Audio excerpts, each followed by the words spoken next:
ఇక్కడ పౌలు గారు ఎఫెసీ సంఘానికి ఆయన రాస్తూ ఉన్నాడు, మీరు ఒకప్పుడు అపరాధములు అలాగే మీ యొక్క పాపముల చేత చచ్చిన వారై ఉన్నారు. మీ అపరాధములనే బానిసత్వంలో మీ పాపముల చేత మీరు ఒక చచ్చిన వారిగా ఉన్నారు.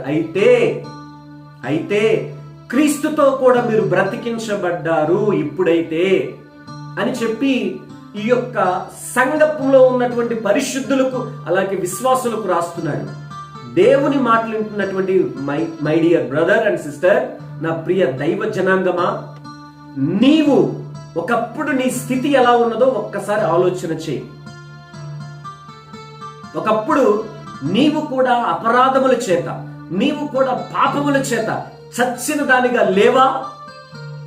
శాపముతో పాపముతో కొట్టబడుతూ ఉండలేదా? ఒకప్పుడు ఉన్నావు. అయితే నీకు విడుదల దయచేయడానికి దివిని వీడి నా ప్రభు ఈ భూలోకానికి వచ్చి నీకు విడుదల దయచేశాడు. ఈనాడు పరిశుద్ధునిగా పరిశుద్ధురాలుగా బ్రతకడానికి దేవుడు కృప చూపించాడు. ఆమేన్. Praise the Lord. ఒకప్పుడు చచ్చిన వారుగా ఉన్నాము మన బ్రతుకులు.